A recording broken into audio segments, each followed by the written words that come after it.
अस्सलाम वालेकुम क्लास। आज हमारा टॉपिक है लोकल फील्ड इन डाइलेक्ट्रिक। तो बेसिकली हमने आज लोकल फील्ड को स्टडी करना है। इससे पहले हमने इलेक्ट्रॉनिक पोलराइजेबिलिटी को स्टडी किया था, जिसके अंदर हमने लोकल फील्ड को भी जो है वो डिफ़ाइन कराया था। तो आज हम लोकल फील्ड को ही डिराइव करेंगे। तो लेक्चर स्टार्ट करते हैं। सबसे पहले डेफिनेशन पे आ जाते हैं, जो कि हमने उस दिन भी स्टडी की थी। तो आज हम उसको रिवाइज़ कर लेते हैं। आपके पास जब भी किसी एटम के ऊपर इलेक्ट्रिक फील्ड अप्लाई की जाती है, तो जो फील्ड एटम की साइड पे अपीयर होती है, यानी जो फील्ड एटम देखता है एटम की साइड पे अपीयर होती है, उस फील्ड को बोलते हैं लोकल फील्ड, या फिर हम उसको बोलते हैं इंटरनल फील्ड। तो इसकी लोकल फील्ड की जो है वो आज हमने डेरिवेशन भी करनी है। तो इसको भी स्टार्ट करते हैं। आपके पास सबसे पहले क्या है कि कोई भी डाइलेक्ट्रिक मटेरियल है जिसको आपने एक्सटर्नल फील्ड के अंदर प्लेस कर दिया है। अब उस डाइलेक्ट्रिक मटेरियल के अंदर क्या कॉन्फ़िगरेशन बनेगी, डायग्राम के थ्रू देखते हैं। ये आपके पास एक डाइलेक्ट्रिक मीडियम है, जिसके अंदर यहाँ पे आप देख सकते हैं कि हमने उसके ऊपर एक इलेक्ट्रिक फील्ड एक्सटर्नल अप्लाई की है, प्लस माइनस के से शो हो रही है पोटेंशियल के थ्रू। तो यहाँ पे बैटरी लगाने की वजह से आपके पास एक इलेक्ट्रिक फील्ड एग्जिस्ट करेगी। यहाँ पे आपने पैरेलल प्लेट कैपेसिटर की प्लेट्स लगानी है। ये पॉजिटिव प्लेट है और यहाँ पे आपके पास जो है वो नेगेटिव प्लेट है, ये वाली। तो अब आपके पास ये दो प्लेट्स आ गई, पॉजिटिव और नेगेटिव। इनके दरमियान जो है वो डाइलेक्ट्रिक स्लैब पड़ी हुई है, एक मटीरियल पड़ा हुआ है। अब आपको पता है कि जब इसको एक्सटर्नल फील्ड के अंदर रखा जाएगा, तो जो जो डाइलेक्ट्रिक की साइड इस पैरेलल प्लेट की पॉजिटिव प्लेट की तरफ होगी, तो वहाँ पे आपके पास नेगेटिव चार्जेस आ जाएंगे, जो कि यहाँ पे शो किए गए हैं नेगेटिव साइन के साथ। और सेम आपके पास जो साइड जो है वो पॉजिटिव वाली नेगेटिव पैरेलल प्लेट कैपेसिटर की तरफ होगी, तो वहाँ पे आपके पास जो है वो पॉजिटिव चार्जेस जो है वो अपीयर हो जाएंगे। तो यहाँ से वो शो हो रहे हैं। और ये आपके पास जो फील्ड होगी, एक फील्ड जो E1 है, ये आपके पास वो फील्ड है जो आपने खुद अप्लाई किया है। यहाँ पे अप्लाइड फील्ड के थ्रू जो है वो रिप्रेजेंट की गई है। और जो E2 है वो वाली फील्ड है जो आपके पास डाइलेक्ट्रिक के अंदर जो है वो प्रोड्यूस हुई है चार्जेस की डिस्ट्रीब्यूशन की वजह से। अब यहाँ पे क्योंकि हमने लोकल फील्ड फाइंड करनी है, और लोकल फील्ड बेसिकली एक एटम की साइड पे मौजूद होने वाली फील्ड होती है, तो यहाँ पे उस एटम को जो है वो ए से रिप्रेजेंट किया गया है। एक ए एटम है आपके पास यहाँ पे सेंटर पे मौजूद होगा, और इसके ऊपर जो है वो हमने फील्ड चेक करनी है कि कैसे फील्ड अप्लाई होगी। तो E1 बता दी जो आपने अप्लाई की है। E2 वो फील्ड है जो डाइलेक्ट्रिक के अंदर जो है वो चार्जेस की डिस्ट्रीब्यूशन की वजह से प्रोड्यूस हुई है। अब यहाँ पे हम क्या करेंगे कि एक स्फीयर ले लेंगे, इमेजिनरी स्फीयर, जिसके थ्रू हम ये देखेंगे कि एटम के ऊपर एटम के इस रीजन के अंदर कैसे फील्ड आपके पास एग्जिस्ट कर रही है। तो यहाँ पे भी क्या होगा, आप देखिए नेगेटिव चार्जेस अगर एटम के इस तरह स्लैब के अंदर जो है वो डिस्ट्रीब्यूट हो गए थे, तो यहाँ पे हम पॉजिटिव चार्जेस इस जो स्फीयर है इसके इस साइड पे पॉजिटिव चार्जेस बना देते हैं, जैसे कि आपको नज़र आ रहा है कि यहाँ पे हमने पॉजिटिव चार्जेस बना दिए। और स्फीयर की इस जानिब जो कि पॉजिटिव वाली साइड की तरफ है, वहाँ पर आपके पास जो है वो नेगेटिव चार्जेस आ जाएंगे। तो ये जो फील्ड आपके पास क्रिएट हो जाएगी, इस फील्ड को हमने E3 का नाम दे दिया है, जिसको बेसिकली लॉरेंस फील्ड बोला जाता है, क्योंकि लॉरेंस ने पहली दफ़ा इस फील्ड को जो है वो ऑब्ज़र्व किया था और कैलकुलेट किया था इस स्फीयर के थ्रू। इस स्फीयर को बोला जाता है लॉरेंस स्फीयर, जो यहाँ पे मैंने डॉटेड लाइन से शो किया है। और जो आपके पास फील्ड है उसको बोला जाता है लॉरेंस फील्ड। तो एक फील्ड ये हो गई, और एक E4 फील्ड है आपके पास। E4 कौन सी फील्ड है आपके पास? ये वो फील्ड है जो आपके पास एटॉमिक डाइपोल्स, इस इमेजिनरी जो स्फेरिकल कैविटी है, इसके अंदर जो आपके पास डाइपोल मूवमेंट्स मौजूद होंगी, डाइपोल्स मौजूद होंगी, उनकी वजह से जो फील्ड होगी, इसको नाम दिया जाता है E4 का, यहाँ पे नाम दिया गया है। और ये जो है वो आपके पास, क्योंकि डाइपोल्स जो है वो रैंडमली अरेंज होते हैं, पूरी क्यूबिकल सिमेट्री होती है। क्यूबिकल सिमेट्री के अंदर आपके पास डाइपोल की जो अलाइनमेंट है उनकी एंटी पैरेलल होने की वजह से जो है वो मतलब सबकी एक दूसरे के इफेक्ट को कैंसिल कर देती है। तो यहाँ पे आपके पास फील्ड ज़ीरो हो जाती है, लेकिन यहाँ पे हमने फ़िलहाल रिप्रेजेंट किया है, आगे जाके हम वैल्यू को जो है वो ज़ीरो पुट करेंगे। तो देखते हैं कि आपके पास ये कैसे आती है फील्ड। तो यहाँ पे बेसिकली जो बताया था कि आपके पास डाइलेक्ट्रिक मीडियम एक्सटर्नल फील्ड के अंदर मौजूद है। और यहाँ पे हमने क्या किया कि एक इमेजिनरी स्फीयर ले लिया जिसका रेडियस है R, जिसके अंदर एक एटम मौजूद है एट द सेंटर। तो ये सारी कॉन्फ़िगरेशन होगी। अब हम आ जाते हैं कि हमने कैसे टोटल फील्ड फाइंड करनी है। तो यहाँ पे आप देखेंगे कि हम क्या लिखते हैं, यहाँ पे ऊपर आप लिखिएगा कि आपके पास टोटल लॉरेंस फील्ड जो है, सॉरी लॉरेंस कह रही हूँ, लोकल फील्ड जो है वो जो कि एटम ए के ऊपर लग रही है उसकी वो कौन कौन सी है। तो यहाँ पे जैसे मैंने आपको डायग्राम के थ्रू बताया, आपके पास 4 टाइप्स ऑफ फील्ड्स हैं, E1, E2, E3 and E4। इसको इक्वेशन 1 का नाम देते हैं कि ये आपके पास टोटल लोकल फील्ड है। अब हमने 1 बाय 1 सारी फील्ड्स को कैलकुलेट करना है। तो सबसे पहले हम फाइंड करते हैं E1।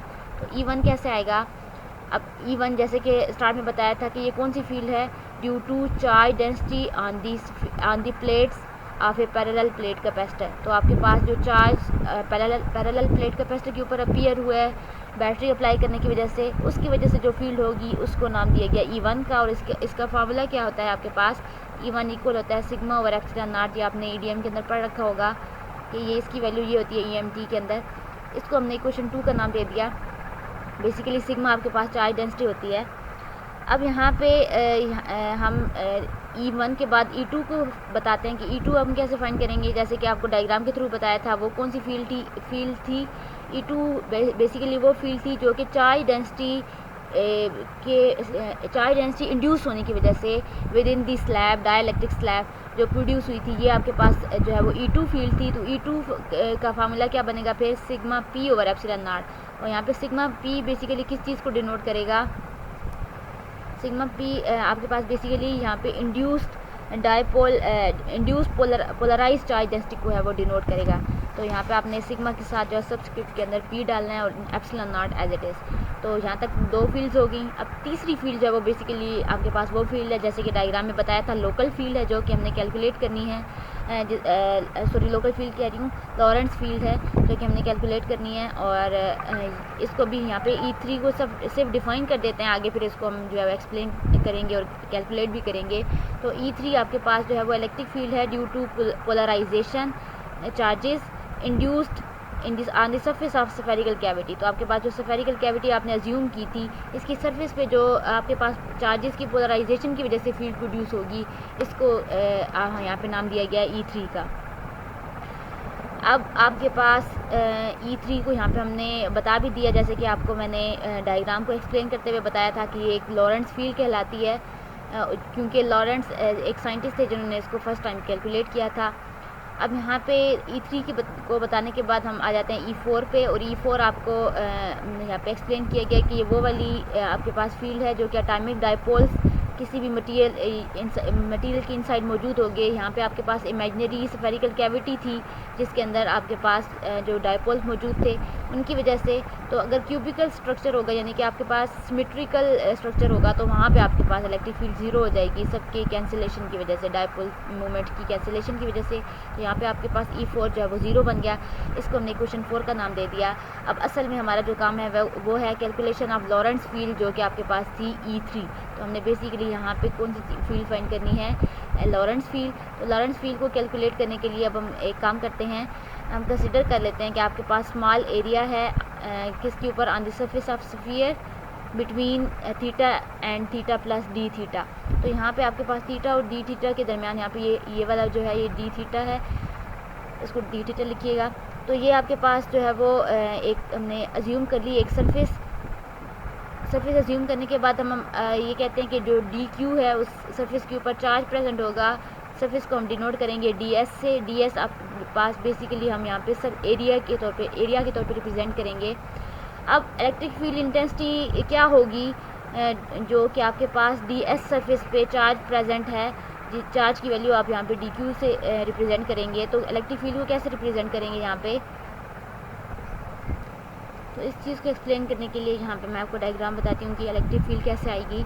तो यहाँ पे वही डायग्राम हमने बनाई है दोबारा। और यहाँ पे जो आपके पास डाइलेक्ट्रिक बेसिकली हमने जो है वो स्केयर की फॉर्म में रिप्रेजेंट किया था, तो उसके अंदर जो इमेजिनरी स्फीयर था वो हमने यहाँ पे ले लिया है, स्फीयर एज इट इज़ बना दिया गया। और यहाँ पे जो आपको भी बताया था कि सरफेस एलिमेंट लेना है, तो वो ds यहाँ पे जो मैंने अभी हाईलाइट किया है ये आपके पास सरफेस है, सरफेस एलिमेंट है जो आपने स्फीयर का लिया है जो कि r और s के दरमियान है।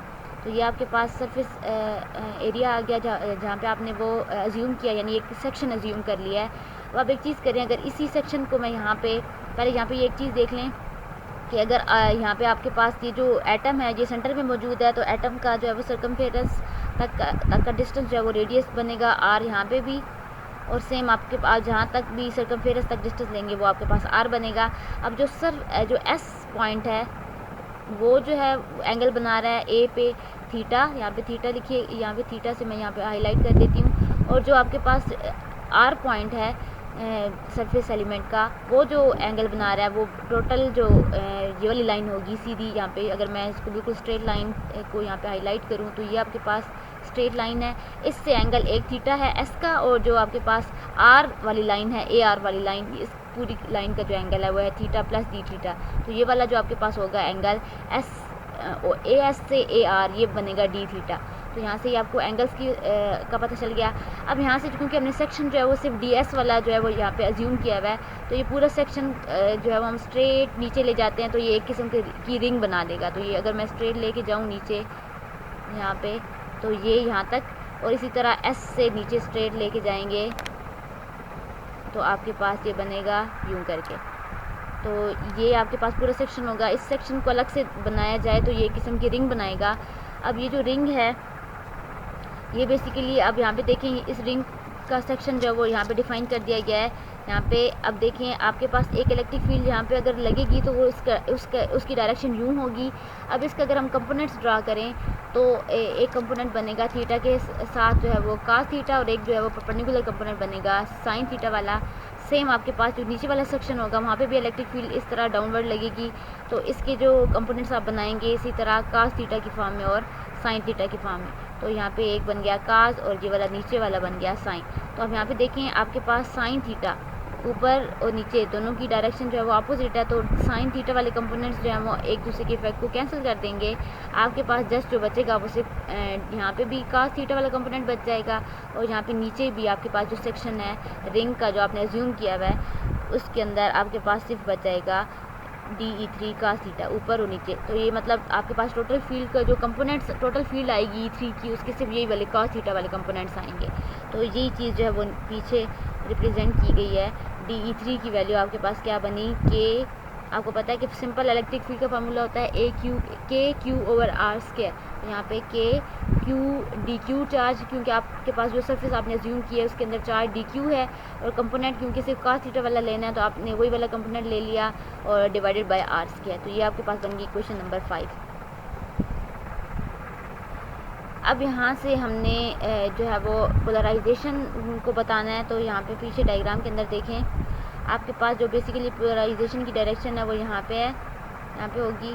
अब आपके पास पोलराइजेशन का जो कंपोनेंट है इस सरफेस एलिमेंट DS के ऊपर, वो हमारे पास परपेंडिकुलर कंपोनेंट ये वाला आएगा, यहाँ पे मैंने हाईलाइट कर दिया, ये परपेंडिकुलर कंपोनेंट आएगा।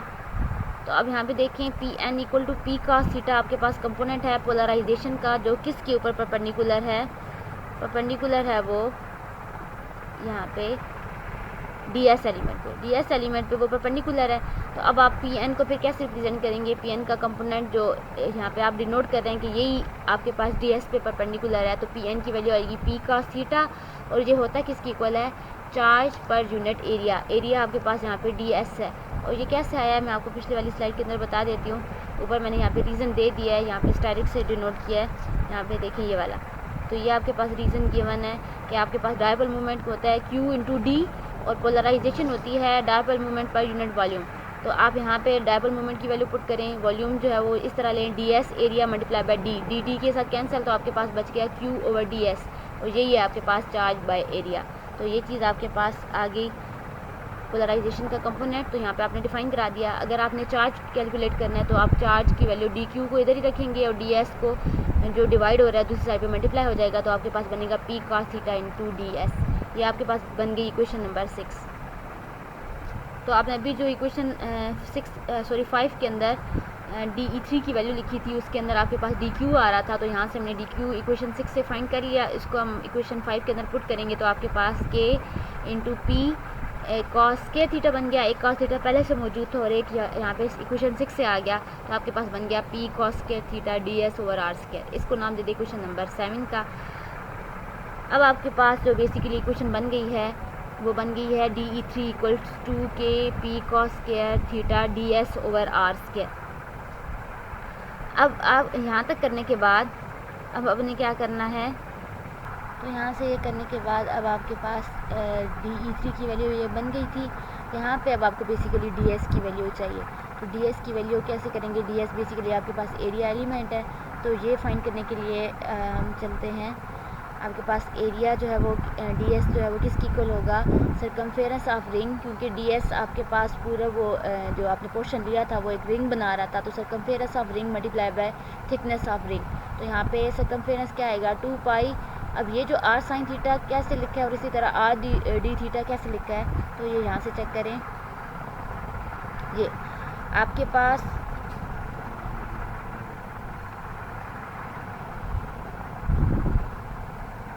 तो यहाँ से देखें हमने वो पोर्शन लिख लिया जो आपके पास पोर्शन था, RS पोर्शन था, वो कौन की फॉर्म में यहाँ पे आएगा? d थीटा एंगल बना रहा था जैसे कि डायग्राम में बताया था।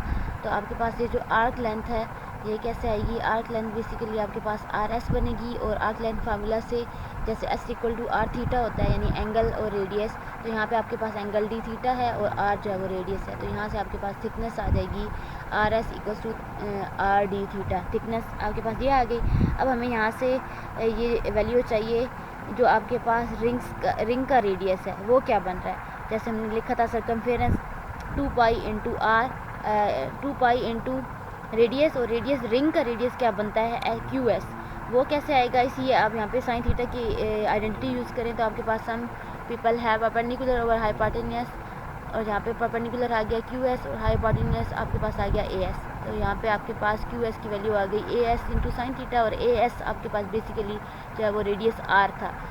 तो आपने यहाँ पे ये वैल्यू लिख ली QS equal to R sine theta. तो यही वैल्यूज़ जो है वो अब हमने यहाँ पे पुट करनी है।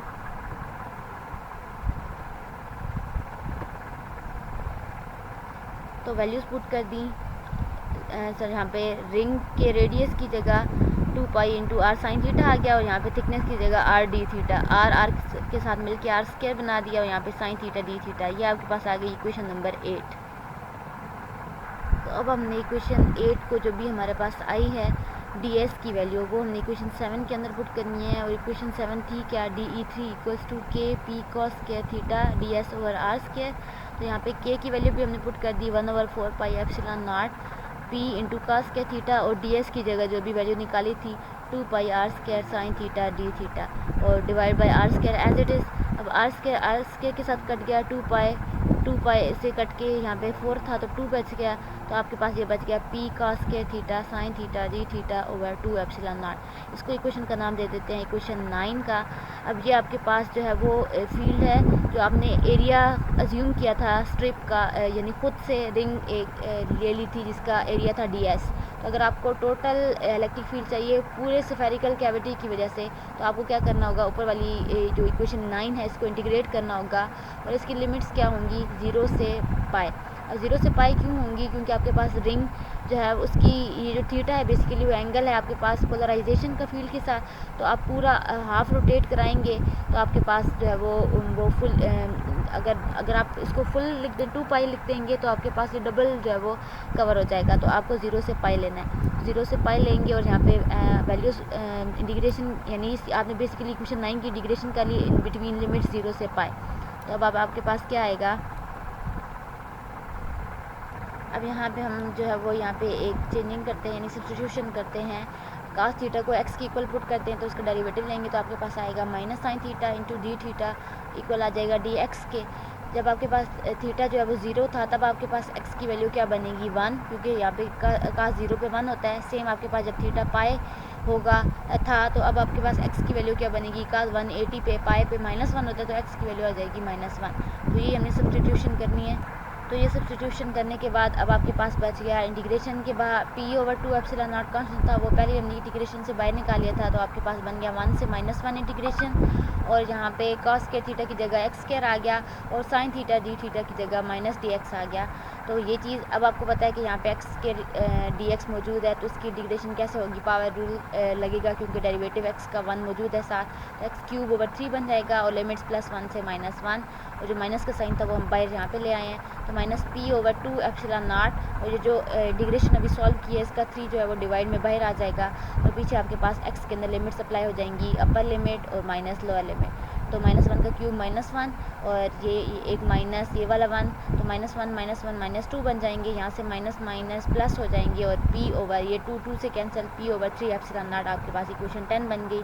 ये आपके पास बेसिकली जो लॉरेंट्ज फील्ड थी उसकी वैल्यू आ गई है। तो अब हमारे पास काम सिर्फ ये रह गया कि हमने टोटल फील्ड के अंदर ये सारी वैल्यूज़ पुट करनी है जो आपने E1 E2 E3 की निकाली थी। तो यहाँ पे हमने यही काम किया है। इक्वेशन 2, 3, 4 और 10 के अंदर आपके पास सारी इलेक्ट्रिक फील्ड की वैल्यूज़ मौजूद थी, तो हमने इक्वेशन 1 के अंदर पुट कर दी, तो आपके पास ये आंसर बन गया। अब यहाँ पे इसको सिग्मा से डिनोट कीजिएगा, ये गलती से रो लिखा गया। तो सिग्मा माइनस सिग्मा पी, इसके अंदर आपके पास 1/ε0 जो अगर कॉमन लें तो पीछे आपके पास बचेगा sigma minus sigma P plus p/3 epsilon not, ये बच गया। और यहाँ पे अब हमारे पास ये जो टर्म बन रही है sigma minus sigma P over epsilon not, इस टर्म को बोलते हैं इफेक्टिव फील्ड, जो आपको लोकल फील्ड के अंदर डिफाइन भी कराई थी कि आपके पास जो रिजल्टेंट इलेक्ट्रिक फील्ड बनती है वो आपके पास यही बनती है। तो ये वाली वैल्यू हमने यहाँ पे लिख दी। तो आपके पास जो है वो लोकल फील्ड का फार्मूला क्या बन गया, E local equals to E, ये आपके पास effective field plus p/3 epsilon nought. और आपको याद होगा लोकल फील्ड की डेफिनेशन के अंदर हमने यही फार्मूला लिखा था। तो ये आपके पास डेरिवेशन कंप्लीट हो गई।